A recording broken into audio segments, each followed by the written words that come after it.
That way we're all on the same page. And then if you haven't uploaded your PowerPoints, please do so. I cannot give you a grade without it. So please do that. Any questions, concerns before we move on?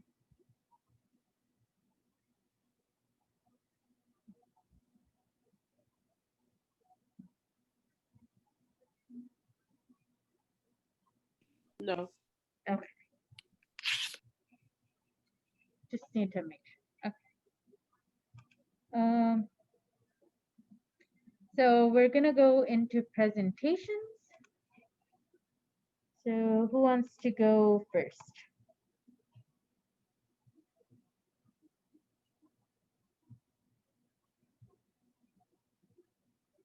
I guess I will. Okay.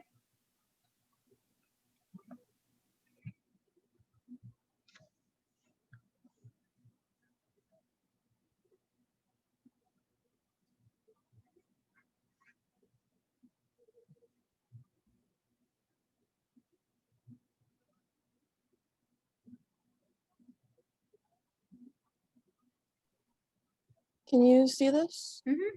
Yep. Okay.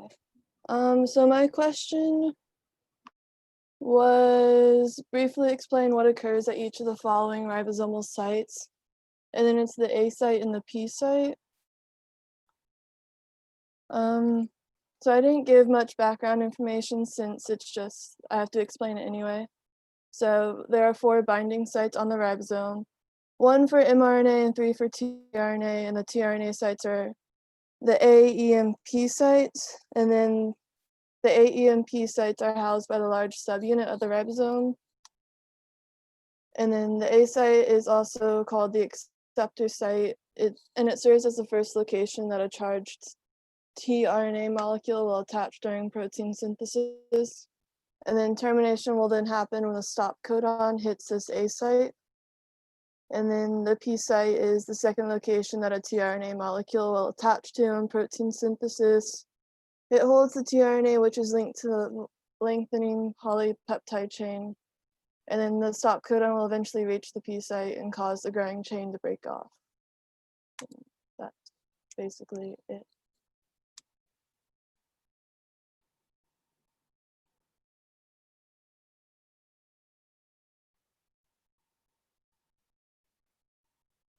Am I good? Yes, you are good. Does everyone okay with this question? Yep.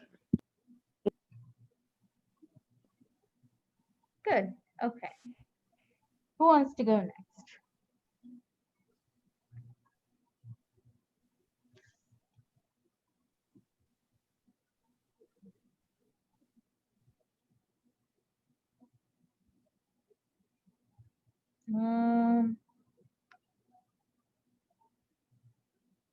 So I have Carly listed for today and idioma.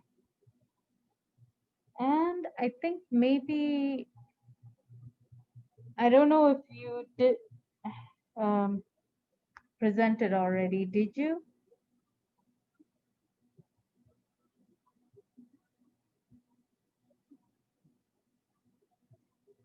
Guys.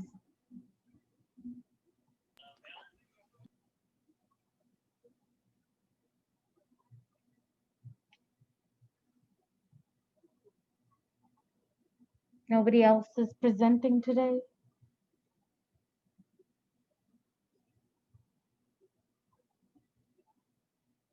Guys. I'm not. I know you're done already, Mia.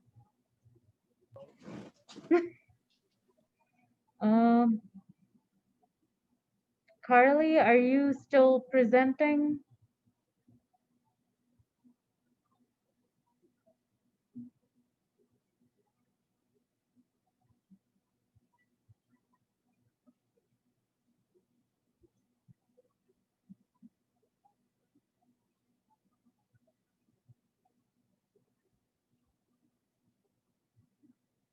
Okay.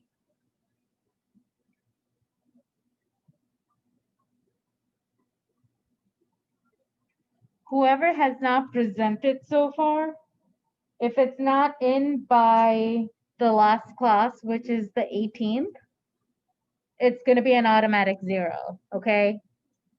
Don't make me do that. So, okay. I'm going to continue with my slides if nobody wants to go. Okay.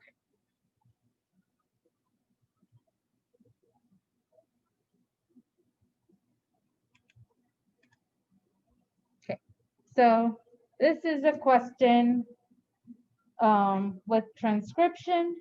In the following coding strand of DNA, exons are colored in black and introns are colored in red. So that's our sequence. What is the sequence of the complementary pre-mRNA? You said introns are red, right? Yes. So it would be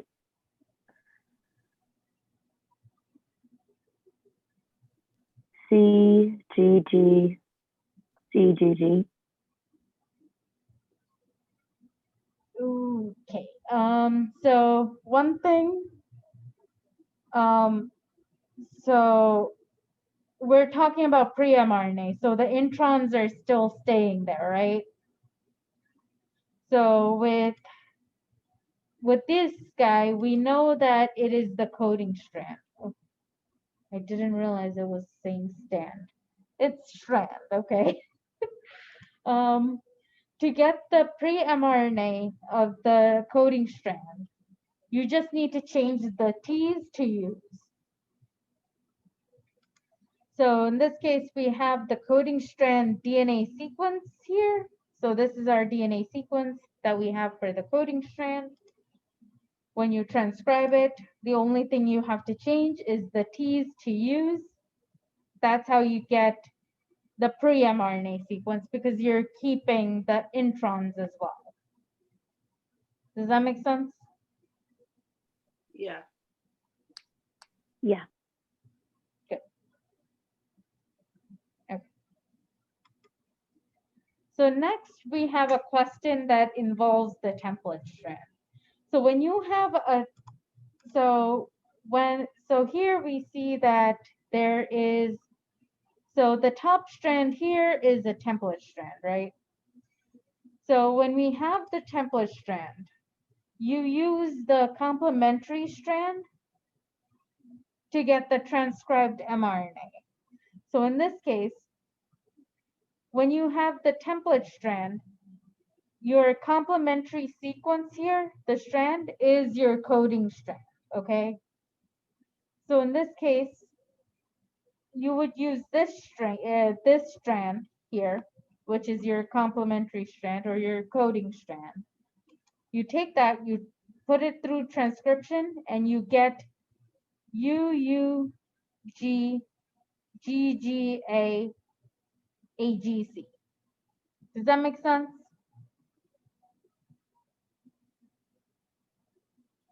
Yeah. Okay.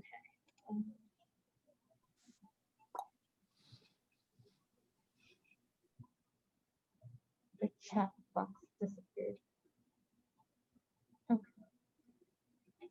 Okay.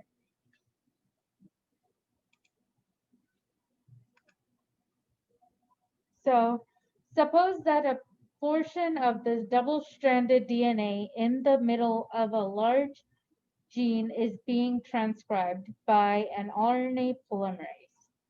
As the polymerase moves through the sequence of 6 bases shown in the diagram below, what is the corresponding sequence of bases in the RNA that is produced?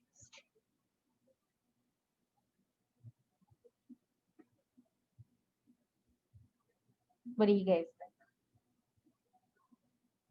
What do we know here?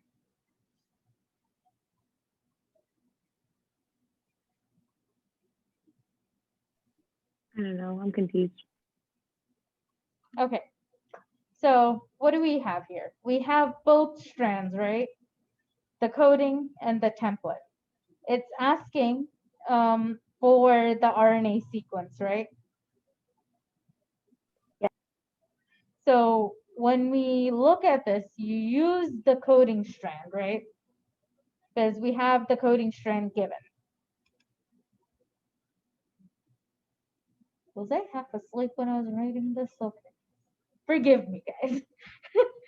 Okay. So when you do this, the only thing you do to a coding strand is change the T's to a U, right? So that's how you get UGA GCC. Because you want to go from 5' to 3', right? Does that make sense? Yeah, it is, Are we all okay? I think. Okay. Well, if you So have any, you started, oh, sorry. So you started at the top, and then as it got to the third one, you switched to the bottom to code it for that one. Was that how you did it? Or I'm not really sure how you did it. Can you explain it again? so we're gonna look at the coding strand alone, right? All right. Yeah. So when we look at the coding strand, the only thing you change is this guy. So the Okay. thymine. Yeah. The thymine changes to uracil. That's how you would end up with the coding strand, like the RNA sequence. So that's how you I would see. get UGA GCC, because there is no other thymines to be changed in this case. Okay. I see. Thank you. Good. Any other questions, concerns? And you always just change the T's to U's, right? If it's the coding strand. When you have the coding strand, that's when you change the T's to U's. Okay, got it. Good. Again, and make sure you have the strand written in 5' to 3', especially if you don't specify it 5' to 3', because if you do CCGAGU, you would be marked wrong, because that would be saying that it's that order in 5' to 3', and that is the wrong answer at that point. Okay.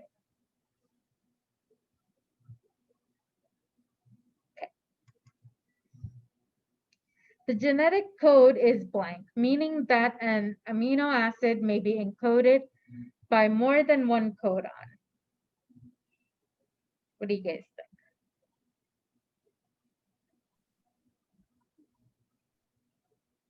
Is it D? Not D, E, not E, B. B, yes.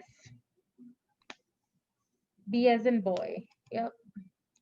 So why is that? Because so essentially this is like a definition question. So the genetic code has a couple of features. This involves, so the first one is degeneracy. This involves more than one triplet codon specifying for one amino acid, right? Then with unambiguous, you have each triplet only specifying for one specific amino acid, right? So you can have more than one codon specify for one amino acid, but you can only have like each triplet having specifying one amino acid, not multiple amino acids. Then you have commaless. When translation starts, it just reads sequentially without any breaks. Like if you have a stop codon and then codons after it, it will just stop at the stop codon and not go any further. Does that make sense? Yeah. Okay. And then we have non-overlapping, which means that any of these ribonucleotides are only a part of one of the triplets, not like, oh, this A belongs to both of these guys. That won't happen. That won't ever happen. This A will be part of this guy. This U will be part of this guy, not both all the way together. Okay?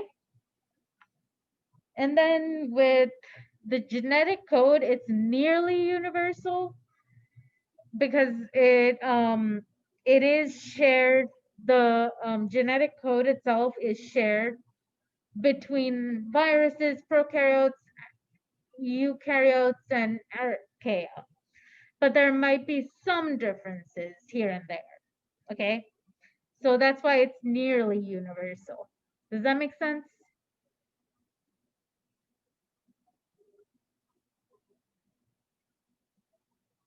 Guys? Yeah, it does. So that's why the answer to this question is degenerate, or choice B. Okay. The sigma subunit of bacterial RNA polymerase binds to, what's the answer to this guy? What do you guys think? What does it do?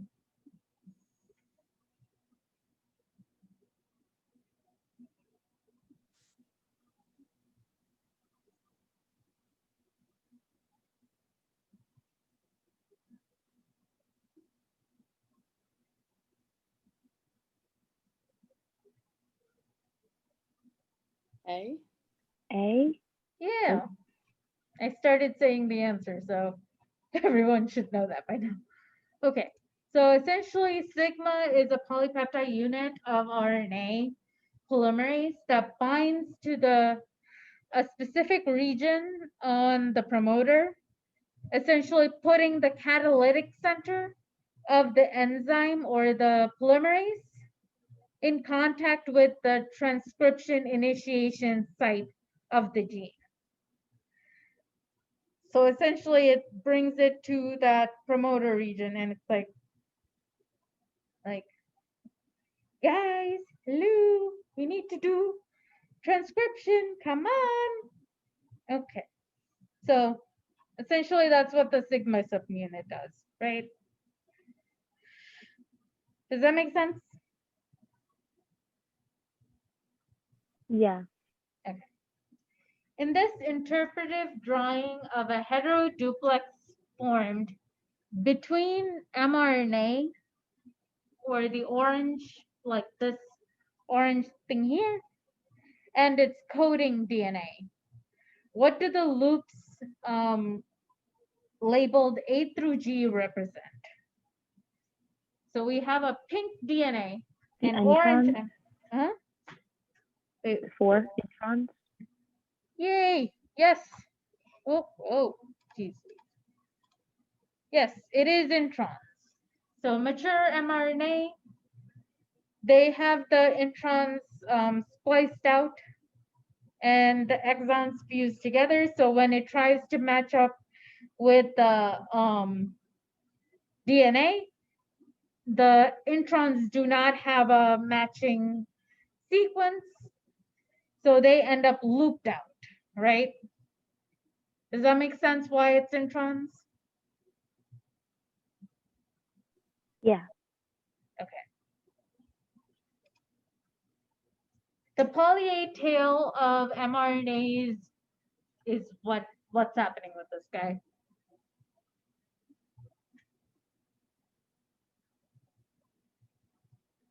Is it 5? Yes.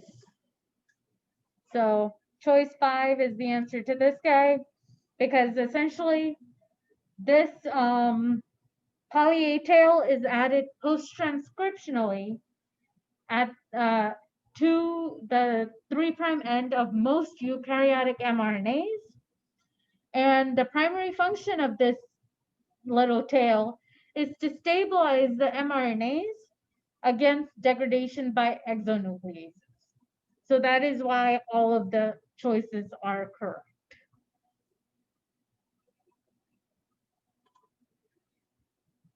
what is true about tRNAs in this case?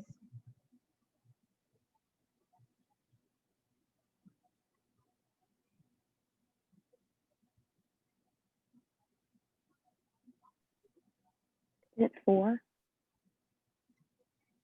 No. tRNAs can only carry one type of amino acid at a time per molecule.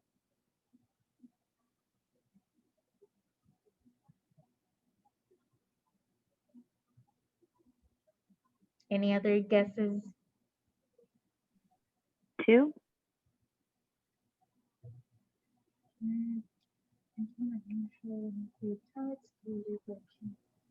Is it Nope. 5? Nope.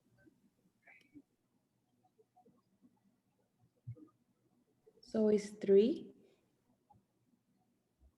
Nope. Okay, it's 1. So guys, remember with the structure itself, tRNAs can actually fold and form double-stranded regions.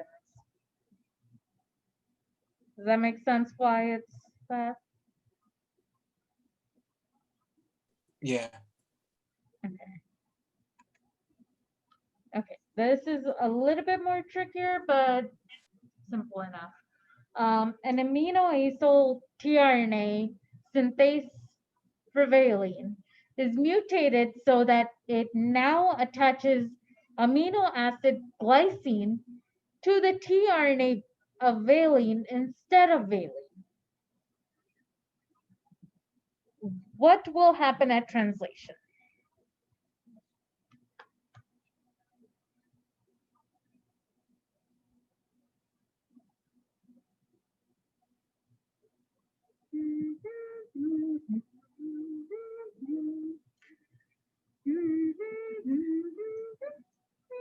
C? Huh? Wait, say that again. C? Not C. But close though. Wait. Nope.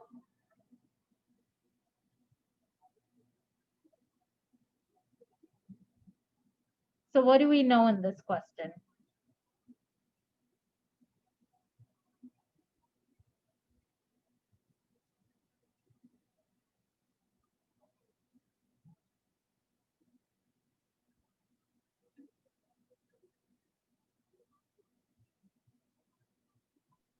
I'm slightly confused.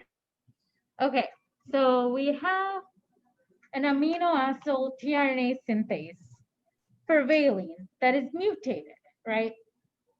This tRNA synthase valine is mutated that it ends up attaching glycine instead of valine when this tRNA shows up.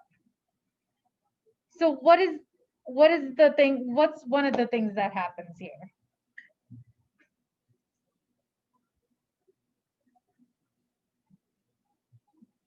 One part of the answer is given right in this first sentence here.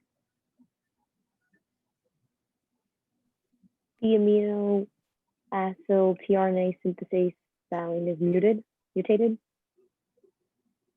So what happens at translation with this mutation? When you see valine codon. So when the valine codon comes up, this mutation in the tRNA synthase for valine is attaching glycine, right?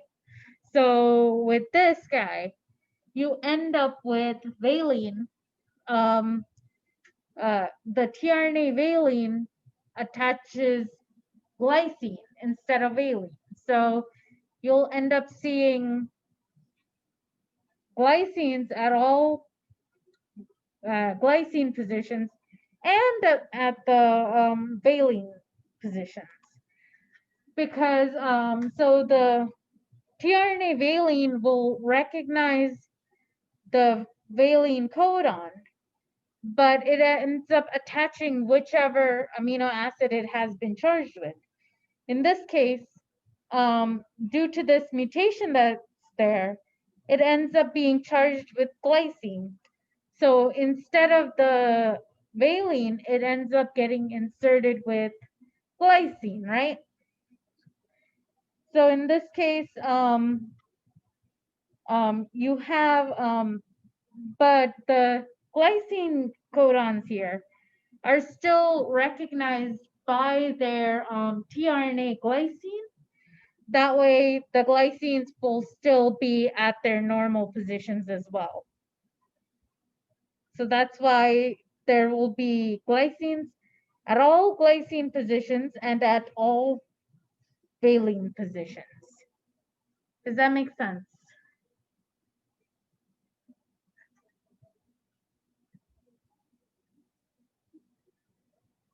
Did I lose everyone? Sorta. Okay. Not really. Kind of. So, okay, let me go back to a tRNA. Maybe that'll help. Hold. Let me.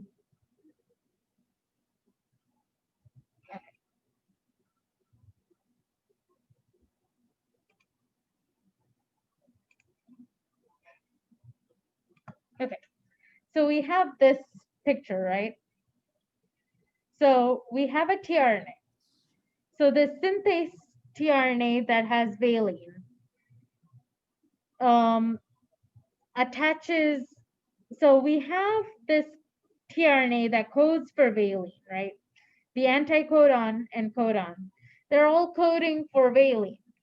However, this mutation is causing, instead of having valine attached here, you're getting glycine stuck there, right? So depending on what this codon is, so this codon is screaming valine, valine, yeah, woo. But this anticodon loop is saying, okay, so we have this, but at the same time, this mutation is causing it to be glycine instead of valine. So at that point, you have all of these positions for valine there, but you're ending up getting glycine because that's what the tRNA that codes with that matches with this codon is charged with. Does that make sense? So it ends up replacing whatever is there. So just once it reaches there, it just replaces that one? Mm-hmm. So, oh, wait, forgive me. Oh, sorry. Okay, so in this case, this mutation is causing it to attach glycine instead of valine. So every time the tRNA sees a valine codon, it will attach that glycine. And then all the glycine codons will be recognized by the glycine tRNAs and have glycines at their normal positions. Does that make sense? Because it's not affecting the tRNA for glycine. So once it's mutated, it just changes to whatever it was mutated to. Mm-hmm. Okay. Does that make sense? Yes. Everyone else okay?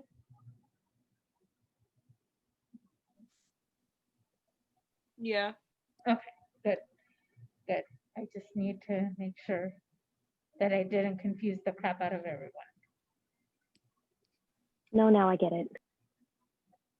Okay. Yeah, make sure to read questions properly or it'll throw you off completely. These questions are just like, yeah, these questions can be a little bit on the crazy side with wording. So Yeah, this one definitely threw me off for a sec. yeah, don't get too stressed, okay? Like, I know it's like a lot of information going on, but make sure to take your time, read it, break it down, what's going on, you know? Like, so what we have here is we have this enzyme with valine being mutated, that it ends up adding another amino acid to this. So what does that happen? Like what ends up happening, you know? Like, just break it down, okay? Like, I know it's not the easiest thing, but it'll help. Like, if you have to write it down, just write, okay? But does that make sense though? Yeah, so basically, if it's mutated, it gets changed to what it mutated. Mm-hmm.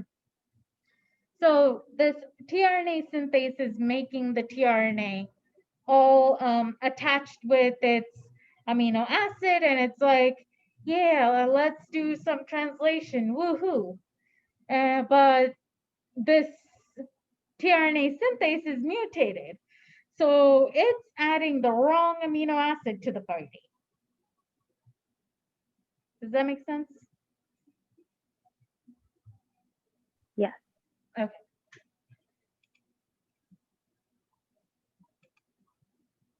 So during bacterial translation initiation, the mRNA does what? What happens? What are we doing to the mRNA? Is it either A or B? Wait, say that again. Is it either A or B? Okay, no, not A or B. Oh, So, D. D, yes. Because with bacterial translation initiation, it when you see that and mRNA, always think Shine-Dalgarno sequence. That's like #1 go-to, okay? So with this guy, translation initiation here in prokaryotes or bacteria, those guys, they start off binding the mRNA to the small subunit through base pairing of its Shine-Dalgarno sequence. And that adds up, that is on the small ribosomal unit, the 16S ribosomal RNA, okay? So that's where that binds. This sequence allows it to orient the mRNA to the start codon, and then this FMET tRNA binds to the AUG codon, the start codon, and then the large subunit, that's when the large subunit comes in and binds on top. So attaching this large subunit ends up requiring hydrolysis of GTP. So that is why the answer is D. Does that make sense?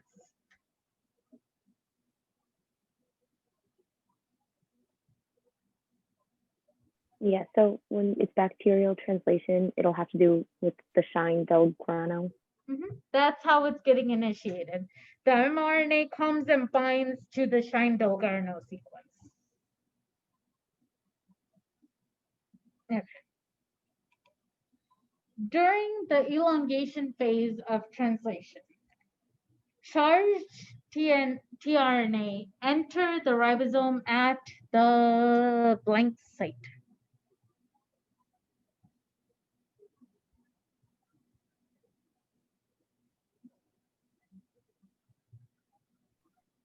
Is this C? Yep. Okay. So essentially the A site, supposed to be amino acyl site, not amino acid site, is where the charged tRNAs enter the ribosome and delivers the correct amino acid. And that's assuming that we have no other mutations going on. And then the P site is where the growing peptide resides, right? So that's where it ends up adding more of the peptide bonds and adding more of the amino acid chain. And then the E site, or the exit site, allows uncharged tRNA to exit the ribosome. So that is why the answer to this guy is the A site.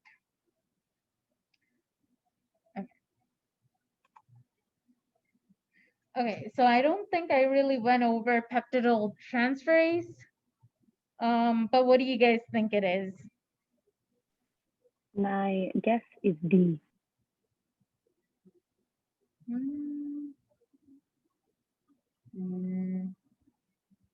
Close, but not exactly.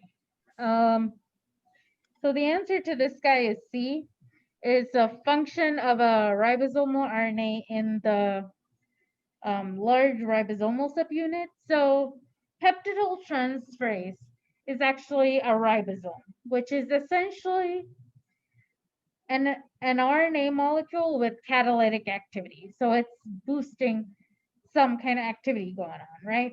So in this case, it actually catalyzes peptide bond formation. So when you think peptidyl, think peptide bond, okay? Like our peptidyl site, this is what happened. So peptidyl transferase comes towards the, so it's near the P site, right? So in this case, it's the 23S ribosomal RNA.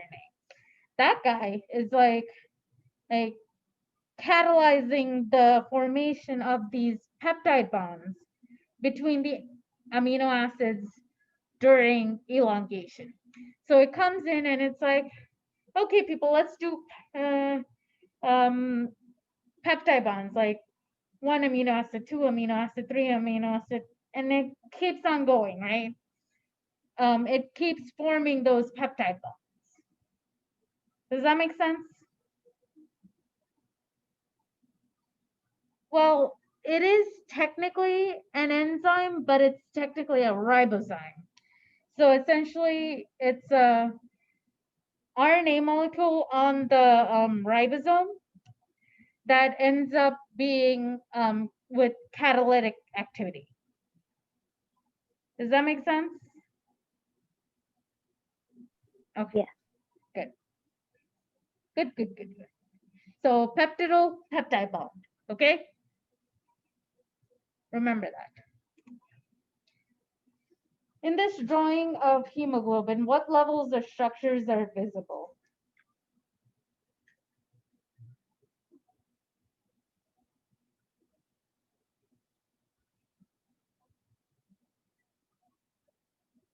D. Not D, but it is one of the answers though.